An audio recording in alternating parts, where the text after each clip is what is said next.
Bom dia a todos, queridos e queridas companheiros e companheiras de jornada, rumo à luz, rumo à ascensão espiritual e planetária. Tudo bem com vocês, meus queridos, minhas queridas?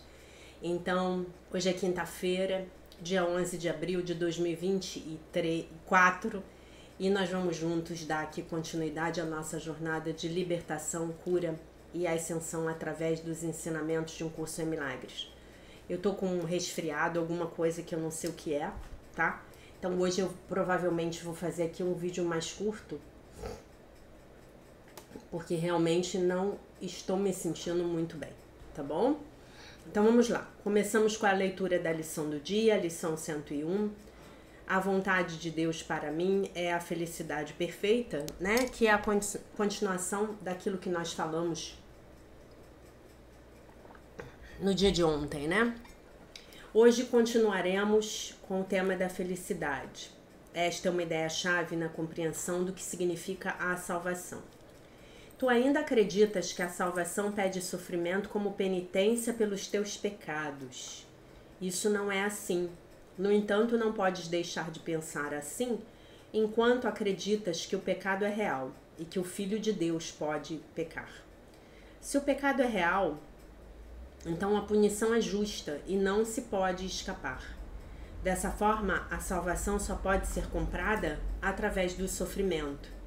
Se o pecado é real, a felicidade tem que ser uma ilusão, pois ambos não podem ser verdadeiros, quer dizer, ambos não podem ser verdadeiros ao mesmo tempo.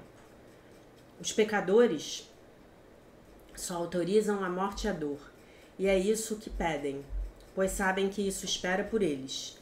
E os buscará e os achará em algum lugar, em algum momento, de alguma forma que saldará a dívida que têm para com Deus. No medo que sentem, querem escapar de Deus, mas, mesmo assim, Deus os perseguirá e não podem escapar. Se o pecado é real, a salvação tem que ser dor. A dor é o custo do pecado e não se pode nunca escapar do sofrimento se o pecado é real. A salvação tem que ser temida, pois ela matará, porém lentamente, privando-te de tudo antes de consentir em oferecer o privilégio bem-vindo da morte a vítimas que são pouco mais que ossos, antes de a salvação ser aplacada. A sua ira é sem limite, sem misericórdia, mas totalmente justa. Perdão. Mas totalmente justa. Quem buscaria tão selvagem punição? Quem não fugiria da salvação e não tentaria de todas as maneiras? Quem não fugiria da salvação e não tentaria de todas as maneiras abafar a voz que a oferece?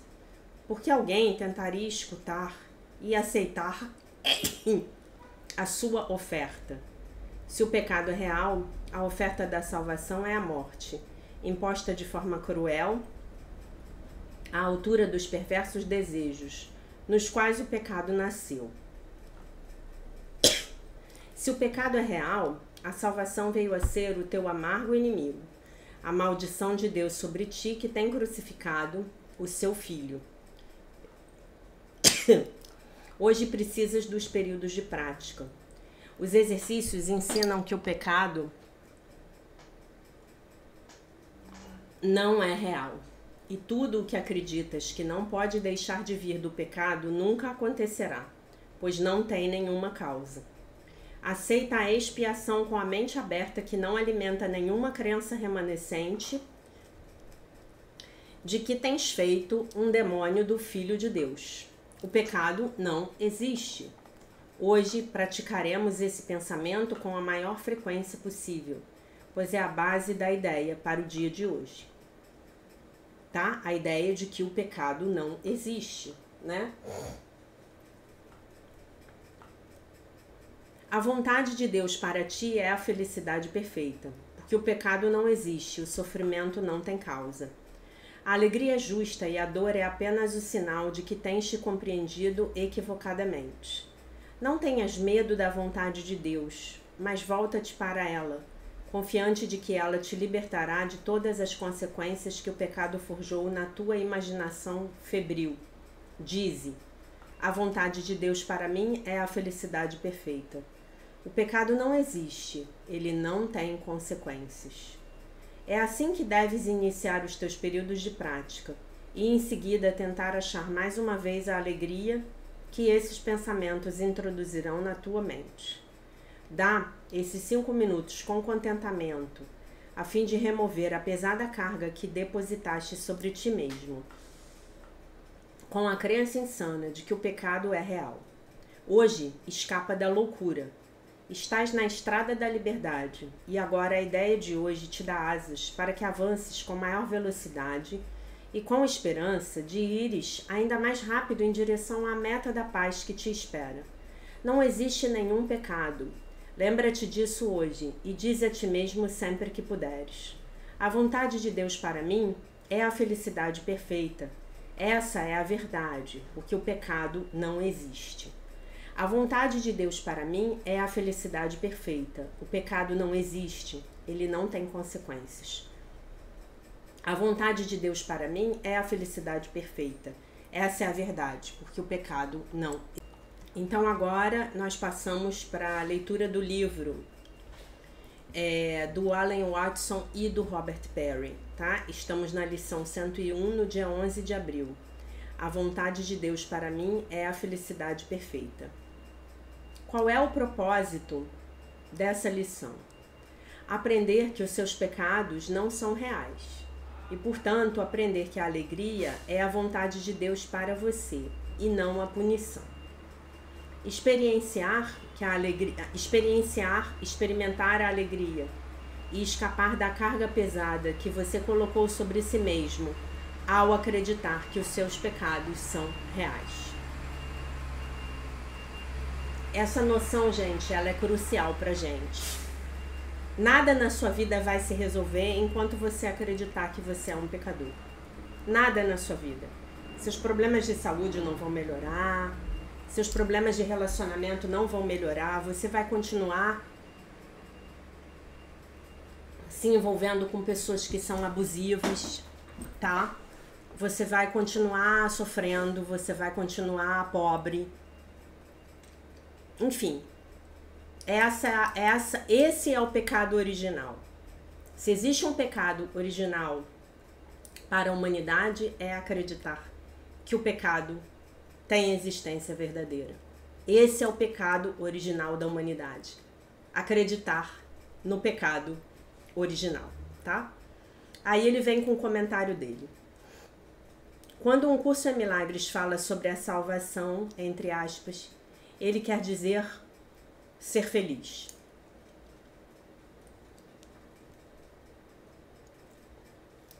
O quão severamente isso contrasta com a visão da salvação, que parece significar alguma purgação dolorosa dos nossos pecados. Se nós formos honestos com nós mesmos, encontraremos a ideia de que pagamos pelos nossos pecados profundamente entranhada na nossa consciência, aparentemente de formas óbvias e não tão óbvias. Uma das formas mais sutis, mais fácil de detectar, se procurarmos por isso, é a nossa culpa a respeito da nossa própria felicidade.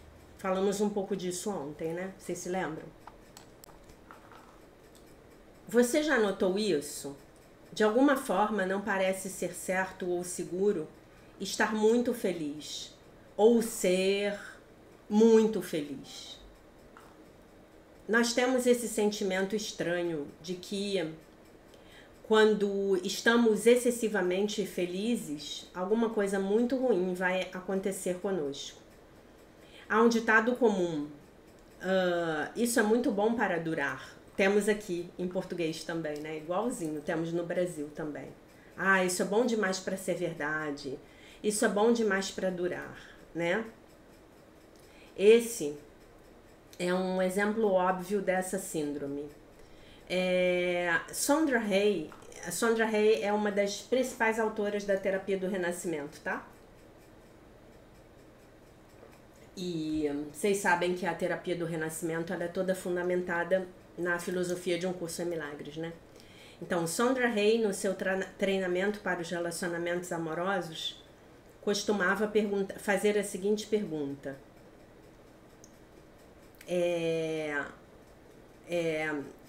O quanto você pode aguentar de uma situação boa, né? Ou o quão boa, melhor dizendo, o quão boa pode ser uma situação para que você aguente passar por ela, né? Então, muitas vezes nós temos fé na nossa capacidade de ultrapassarmos os sofrimentos, mas não conseguimos passar pelas coisas boas, fazer sucesso, conseguir coisas boas nas nossas vidas, né? Aqui no Brasil, fazer sucesso é um crime, né? Se você tá bem, se você paga suas contas, se você tá saudável, se você tem bons relacionamentos, se você tem dinheiro no banco, você é um criminoso. A minha professora de Um Curso em Milagres, ela tinha uma frase muito interessante a respeito disso. Só para vocês saberem, eu já falei para vocês várias vezes aqui que ela é uma mulher lindíssima. Linda, de beleza física mesmo, assim, de uma beleza que é notável. É de uma mulher que passa na rua e você vai parar para olhar. E ela falava assim, fica linda perto de outra mulher, para você ver o que acontece. Fica linda. Não nos é permitido, né? A miséria é permitida. O que é bom nunca é permitido para nós, né? E nos nossos egos, nós também não permitimos que os outros sejam felizes. Não permitimos que os outros tenham sucesso, né? A gente logo entra na comparação, né? As redes sociais estão aí, é para isso, né? Ou como nós podemos não nos sentir culpados quando nós estamos felizes e um amigo nosso está triste ou zangado por alguma razão. Nós nos sentimos obrigados a nos unirmos a ele na sua miséria. E a ideia de que nós poderíamos ser felizes durante todo o tempo simplesmente parece ser muito ridícula para ser considerada. Nós pensamos que a miséria é uma parte natural do fato de estarmos vivos. Ou talvez nós pensemos até mesmo como na canção de Carly Simon. Carly Simon, aquela cantora americana famosa, né? Que o sofrimento foi a única coisa que fez com que eu me sentisse viva. E aí ele diz para nós ouvirmos a canção dela, Eu Não Tive Tempo para a Dor, com os ouvidos do curso. E nós vamos ficar surpresos. Eu vou catar a música, vou ouvir e depois eu conto para vocês, tá? Nós pensávamos que nós precisávamos disso. Nós nunca nos tomamos consciência de que todas essas ideias são diretamente rastreáveis até chegarmos na nossa crença no pecado e na punição. Não tomamos consciência de que nós estamos ativamente escolhendo a nossa infelicidade. Não há necessidade para autopunição. Não há um preço a ser pago pelo pecado, porque não há pecado. Alguns de nós, ao lerem isso, irão de cara pensar, nossa, essas ideias são muito perigosas. Se não há um preço para ser pago pelo pecado, então os pecadores, eles vão enlouquecer, eles vão sair tocando horror, né? A punição é necessária para controlar o mal, nós pensamos. Dentro do mundo no qual a ilusão dos corpos parece ser real, o controle é algo algumas vezes necessário. Embora talvez seja muito menos necessário, frequentemente muito menos necessário do que nós pensamos. Mas nós debatemos sobre como aplicarmos essas ideias ao comportamento errado da sociedade, né? Dos membros da sociedade, isto é, com relação ao crime. E esse debate poderia nos distrair por meses. Mas esse não é o assunto aqui. Nós acreditamos que é Deus aquele que demanda o pagamento pelos malfeitos que nós fizemos a Ele, Deus. E se nós não tivermos feito nenhum mal a Deus? E se nós não tivermos... não tivermos feito nada de errado para Deus? Mas e se os nossos pecados não forem mais para Ele do que um mosquito mordendo um elefante? E isso não afetou Ele de forma nenhuma? E se isso não tiver afetado Ele de forma nenhuma? Né? Afetado a Deus. Como eu poderia ser feliz se eu acredito que Deus está zangado comigo? Não dá, né? Como eu poderia ser atraído pela salvação através da dor, de me matar vagarosamente, de drenar a vida de mim, até que eu me torne pele e ossos, metaforicamente falando? Como eu posso...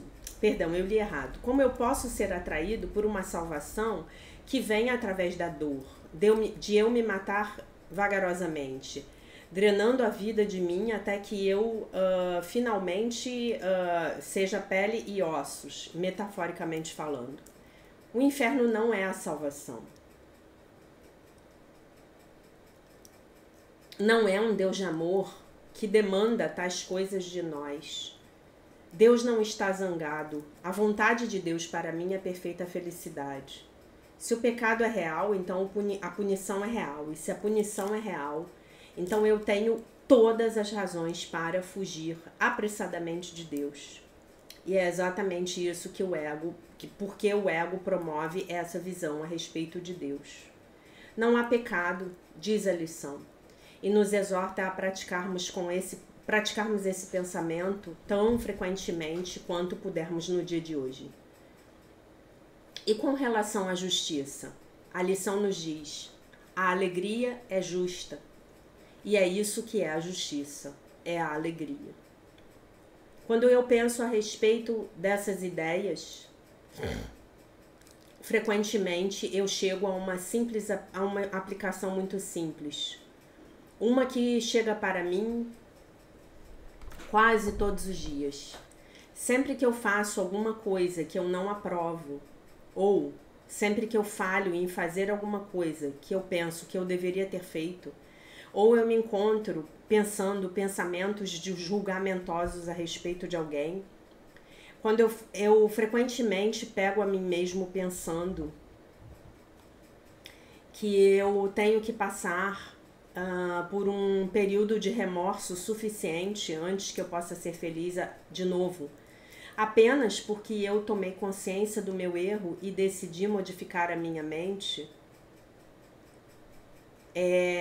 terei eu mérito suficiente para ser feliz de novo? Isso é verdade? Não tenho eu que pagar pelo meu pecado de alguma forma? Talvez, no mínimo, passar 10 minutos em meditação? Que profunda falta de sentido. Que maluquice, né? É o significado dessa frase. Que maluquice. E ainda, a ideia é essa ideia continua surgindo. Ela me mostra que eu ainda não livrei a minha mente dessa ideia de culpa e punição. Eu ainda penso que de alguma forma eu tenho que acertar as minhas contas com Deus antes que eu possa ser feliz novamente. O que Deus quer? O que Deus quer para mim nesse instante e em todos os instantes é felicidade. Obedecer a Deus significa ser feliz.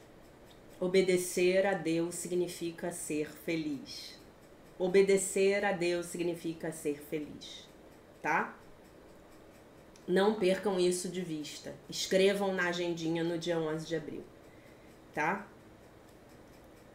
Isso significa deixar ir a minha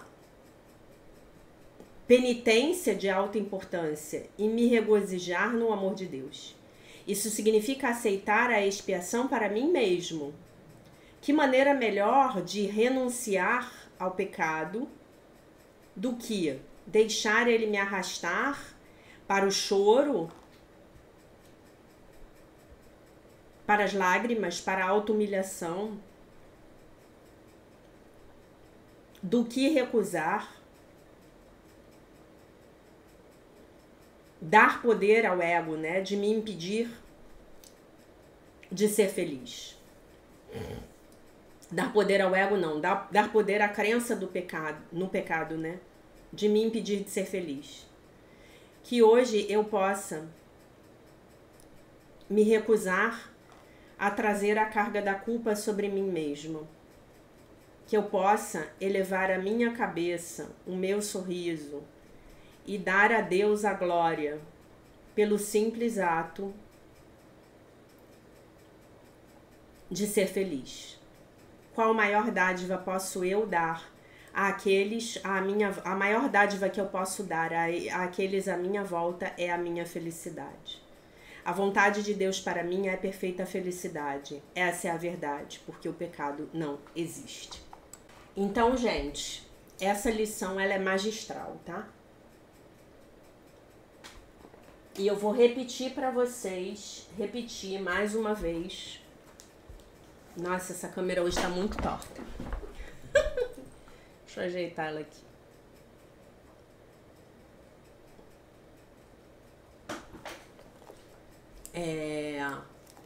Que vocês precisam ler esse livro. A Humanidade é Isenta de Pecado. Esse livro é um tratado sobre a crença no pecado. As implicações disso com relação aos nossos antepassados, as implicações kármicas desse conceito, né? E aí Jesus vem na lição de hoje e diz: a vontade de Deus para mim é a perfeita felicidade. Vou citar uma outra frase da minha mestra, minha grande mestra Cida, de Um Curso a Milagres, que ela sempre falava pra gente. Tô assoando meu nariz aqui, tá? Que eu tô com muita coriza. O maior presente que você pode dar para os seus filhos é abraçar a vida e ser feliz. Quando você leva para os seus filhos a ideia de que você está se sacrificando para que eles tenham uma boa vida, você está condenando-os a uma existência de crença no pecado. Tá bom? Você os está condenando a uma existência de crença no pecado. Uma existência de autossacrifício, uma existência de automartírio. E vocês já perceberam que a nossa sociedade é tão louca, tão louca, tão louca, que quando um de nós, nas nossas famílias, um de nós fala assim: para, eu não vou ficar nessa loucura de vocês não, eu vou embora, eu vou viver a minha vida. A família toda nos execra. Vocês já perceberam isso? A família precisa ficar lá no martírio e lá no sofrimento. Para quê? Para aplacar o ego. O ego se sente bem quando nós estamos no martírio e no sofrimento. Porque ele afirma a tríade ímpia: pecado no passado, culpa no presente e medo do futuro. Ele afirma. É verdadeiro. Então, você que vive hoje uma vida de automartírio, você só precisa fazer uma coisa. Ah, já sei, Jaque. É fazer mais um curso sobre a lei da atração. Não. É se libertar da sua crença de que você é um pecador. E de que você merece ser punido de alguma forma. Minha professora também falava sobre isso de uma outra forma, né? E eu gosto de contar para vocês que essa era a didática dela, né? Ah, o preço do livro tá aqui, gente, R$30. Eu vou até tirar a etiqueta, né? Ela falava assim, essa nossa crença, não falava dessa forma, né? Mas assim, a gente acha que a morte é a punição. Então a gente vai pro cinema e fica rezando pro bandido morrer no fim do filme, não é? A gente não reza pro bandido se redimir, pro bandido ir pra uma clínica de reabilitação, pro bandido se transformar, a gente não reza, a gente quer que ele morra. E a gente quer que ele morra com requintes de crueldade. Eu me lembro que quando eu via as novelas brasileiras, né, majoritariamente da Rede Globo, depois comecei a ver as novelas da Record. Adorava aquelas novelas bíblicas da Record, né? Aquela novela O Rico e o Lázaro eu acompanhei inteira, né? Mas ainda não estava muito aprofundada, né, nos ensinamentos do curso e ainda não tinha entrado para a Seichonoye. A Seichonoye me ajudou a entender o curso de uma maneira muito mais aprofundada. Minha professora parou de dar aula em 2014. Eu comecei a dar aula logo depois, trazendo grupos para minha casa. E aí depois eu fiquei doente, eu tive que parar de dar as aulas. E aí logo no início, bem no iniciozinho, acho que foi dia 1º de abril de 2016, eu entrei para Seichonoye. Então ela falava assim, ou melhor, quando eu assistia as novelas, eu pensava assim, poxa vida, mas esse vilão, ele sofreu pouco. Tudo se resolve só na última semana da novela. No último capítulo, esse vilão sofreu pouco, eu queria que ele sofresse mais. Então nós entendemos a culpa como a punição, a morte como a punição final, né?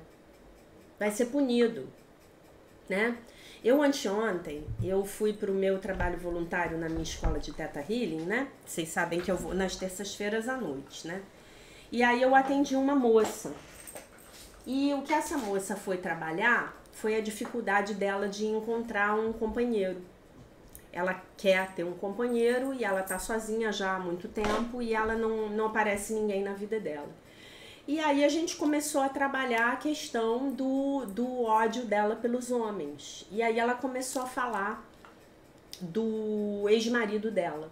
Que o ex-marido era narcisista, que o ex-marido maltratava, que o ex-marido dava drogas pro filho. O filho agora acho que tá com 9 anos de idade, se eu não tô enganada. E aí eu comecei a buscar, né, trazer uma consciência para ela de que o ex-marido e ela, para poderem se encontrar, eles estavam no mesmo nível de consciência e para a sessão poder fluir, né? E aí ela falou a seguinte frase, eu fiz uma pergunta lá a respeito do ex-marido e ela falou assim, graças a Deus ele já morreu. Aí eu tomei um susto, eu confesso a vocês que eu tomei um susto, eu falei assim, por que graças a Deus que ele já morreu? Ele era uma pessoa muito ruim. E aí, gente, eu entrei no campo de energia dela e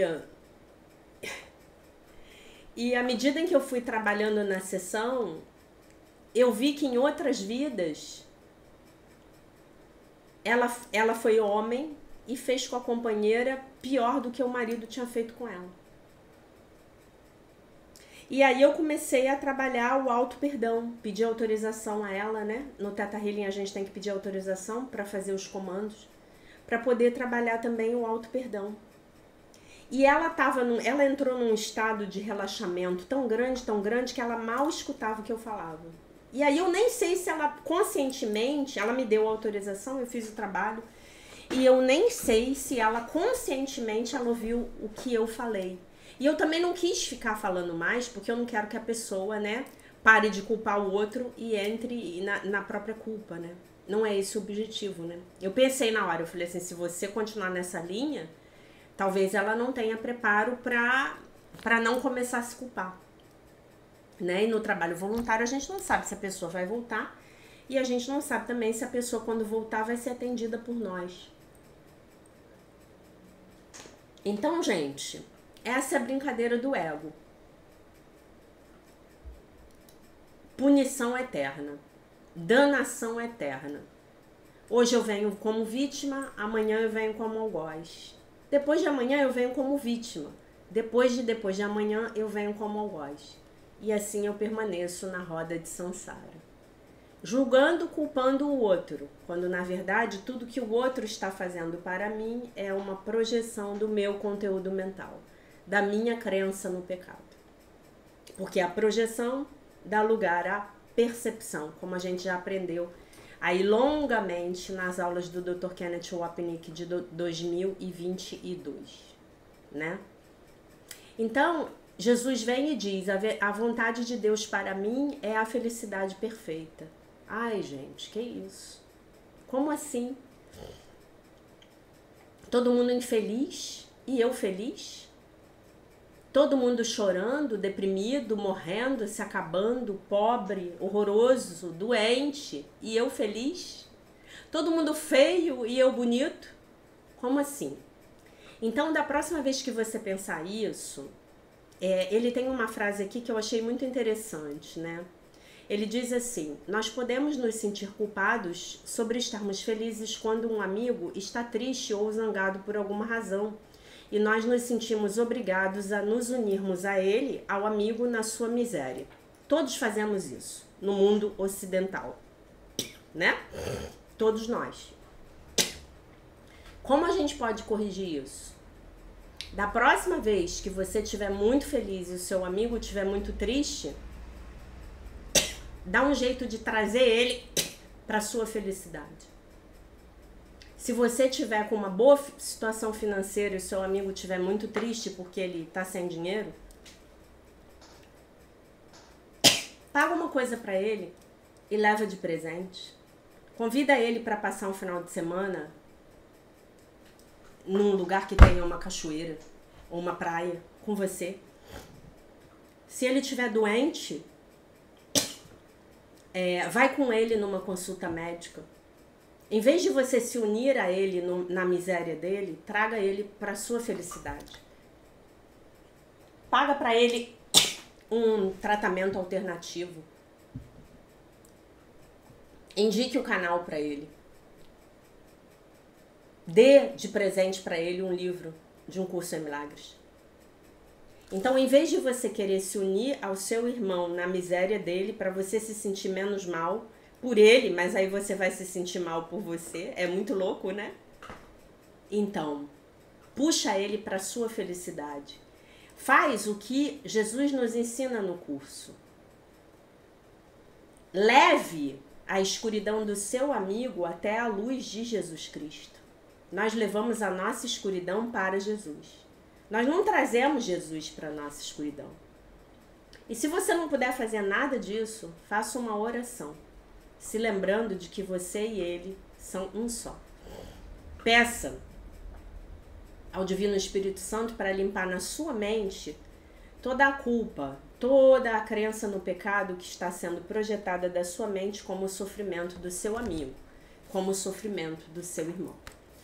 E você vai ficar surpreso com os resultados. Tá bom, meus amores? Eu vou parar por aqui. Eu tô péssima, como vocês podem ver. Eu espero amanhã estar um pouco melhor, tá bom? Eu deixo vocês, então, essa era a mensagem para o dia de hoje. Eu deixo vocês, então, com a paz de nosso Senhor Jesus Cristo, com um beijo imenso. E se Deus quiser, nós nos vemos novamente amanhã. E se lembre, a vontade de Deus para você é a felicidade perfeita. Sempre foi a felicidade perfeita e sempre será a felicidade perfeita. Bye, bye.